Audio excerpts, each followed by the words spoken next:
সুখদেব গোস্বামী মহারাজ রাজা পরীক্ষিতকে 3টি অ্যাওয়ার্ড দিলেন। কি কি? সাধু, সাধু বিষ্ণু মহাভাগ, তুমি পরম ভাগ্যবান। দয়া ভাগবত উত্তম, তুমি উত্তম ভাগবত। যেহেতু কৃষ্ণ কথালোক অমৃত আর সাধন জীবিত, আমিও এই ঘন শীতের মধ্যে মকর সংক্রান্তি এমনি একটা দিনে আজ থেকে 15-16 বছর পূর্বে এই মকর সংক্রান্তিতে হরিদ্বারে হয়েছিল কুম্ভের মেলা। এই ঘন শীতের মধ্যে কুম্ভের মেলায়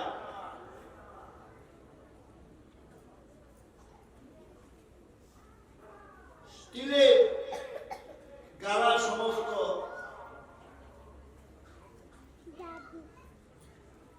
এগুলি শিকল দিয়ে বাঁধা, ওই শিকল ধরে স্নান করতে হয়, তা না হলে স্রোতে টেনে তাকে নিয়ে যাবে, তার আর খবর হবে। এই মকর সংক্রান্তিতে সেই কুম্ভের মেলায় আমি স্নান করে এসেছিলাম। আজকাল তো অনেকে শীতে কাঁপছে বলছে, সে যে হরিদ্বারের কি শীত এবং এই মকর সংক্রান্তিতে কি যে অবস্থা, সেটা না যে গিয়েছে বুঝতে পারবে।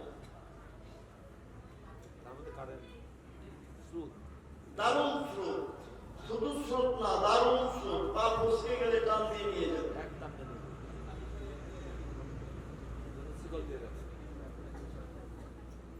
সেই হরিদ্বারে গঙ্গা নদীর তীরে রাজা পরীক্ষিত, ভক্ত মুকুটমণি রাজা পরীক্ষিত কায়াপবেশনে রত হয়েছে। একই আসনে তিনি বসে থাকবেন, আসন পরিত্যাগ করবেন না, কিছু আহার করবেন না, মলমূত্র পরিত্যাগ করবেন না। তিনি বলছেন, যারা যারা এসেছেন গায়ত কৃষ্ণ গাথা, অন্য কোনো কথা হবে না, শুধু কৃষ্ণ কথা। এই কৃষ্ণ কথা শ্রবণ করার জন্য আপনারাও আজকে সেই মকর সংক্রান্তিতে অনেক কিছু গায়ে দিয়ে এসেছেন, তারপরেও বলছেন কি কষ্ট, এত কষ্ট, জীবন নষ্ট। চেপে চেপে একজন আরেকজনকে স্পর্শ করে বসুন, এতে দুইটা উপকার হবে। একটা উপকার হলো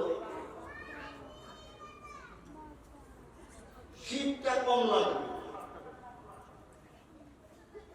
আরেকটা হচ্ছে আমাকে যদি এখানে কারেন্টে পিষ্ট করে, আমার প্রিয়জনরা যদি আমাকে ছাড়াতে আসে, সে কারেন্টে পিষ্ট হবে না। তাকে যদি তার ছেলে মেয়ে ছাড়াতে এসে টান দেয়, পরস্পর এমনি ভাবে যদি টানাটানি হয়, তাহলে দেখা যাবে সবাই কারেন্টে পিষ্ট হয়েছে। তদ্রূপ চাপাচাপি করে বসলে একটা উপকার হবে, যদি কারো প্রেম হৃদয়ে জাগে, তাহলে তার সে সবার মধ্যেই প্রেম।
ছিল, এখন টুল নাই।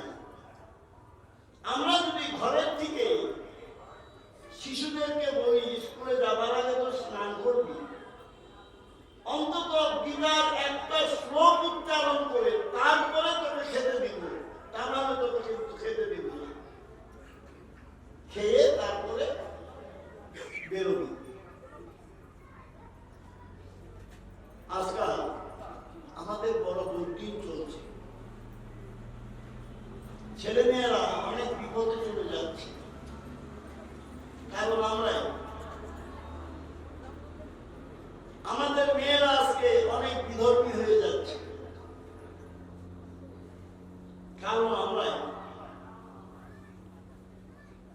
কারণ হাই হিল পরে, লেহেঙ্গা পরে, ঠোঁটের মধ্যে লিপস্টিক এমন ভাবে মেখেছে মনে হয় একটা রাক্ষসী যাচ্ছে।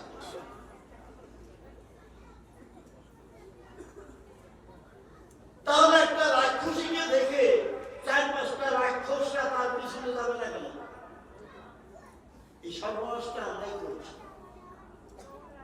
বরঞ্চ ওই মেয়েকে যদি একটা তুলসীর মালা গলায় দিয়ে, একটা চন্দনের ফুটা দিয়ে, একটা শ্লোক গীতার পরে যদি ও রাস্তায় স্বাভাবিক কাপড় চোপড় পরে ও স্কুল কলেজে যদি যেত, তাহলে ওরা এত বড় সর্বনাশ হতো না।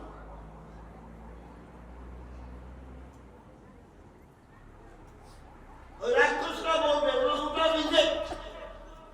রিজেক্ট, মারা, ওর কাছে যাস না, ও ভগবান।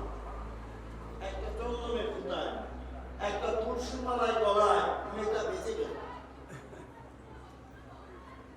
আপনারা বিশেষত মায়েদের কাছে আমার অনুরোধ রইল, কারণ বাবা তো সকালবেলা হয় স্কুল কলেজ না হয় ব্যবসায় চলে যায়, সন্তানদেরকে রক্ষা করার দায়িত্ব থাকে মা। শাস্ত্রে বলছে মেয়ে, মর্যা, ধমনীয়, হাত, এই 4টা হলো পিতা। মেয়ে, মর্যা, ধমনীয়, হাত, এই 4টা হলো পিতা। আর অন্যান্য গুণগুলি, এমনকি অরিজিনাল যেটা জিন, সেই জিনটাও মার শিশু পায়। শিশু মায়ের কুলে শিশুর শিক্ষা। আমি কিছু একটা প্রথম ইতিহাস জানব, তারপরে দর্শন, তারপরে বিজ্ঞান। ইতিহাস,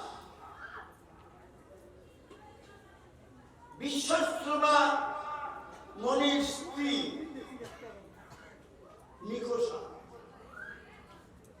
নিকোষাতে স্বামীকে বলছে এই মুহূর্তে আমাকে সন্তান দান করতে হবে। বিশ্বশ্রবা মনি বললেন এটা যোগ্য সময় না, যোগ্য সময় মতো তোমাকে আমি সন্তান দেব। বলো না, এখনই তোমাকে দিতে হবে। স্ত্রী এত কামাতুরা যে তখনই তার সন্তান দিতে হবে। বিশ্বশ্রবা মনি রৌরসী নিকোষা মায়ের কুলে যে সন্তান আসলো সেকে রাবণ। ভালো সন্তান হলো না, ভালো সন্তান। চিত্রাঙ্গদ বিচিত্র বীর্য শান্তনু রাজার ছেলে, বড় ছেলের নাম বিশ্বদেব, গঙ্গাপুত্র বিশ্ব। চিত্রাঙ্গদ বিচিত্র বীর্য একজন যুদ্ধে নিয়ে মারা যায়, আর একজন যক্ষা হয়ে মারা যায়।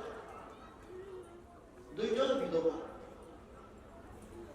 সত্যবতী শাশুড়ি মাতা আগেকার দিনে মনি ঋষিদের দ্বারা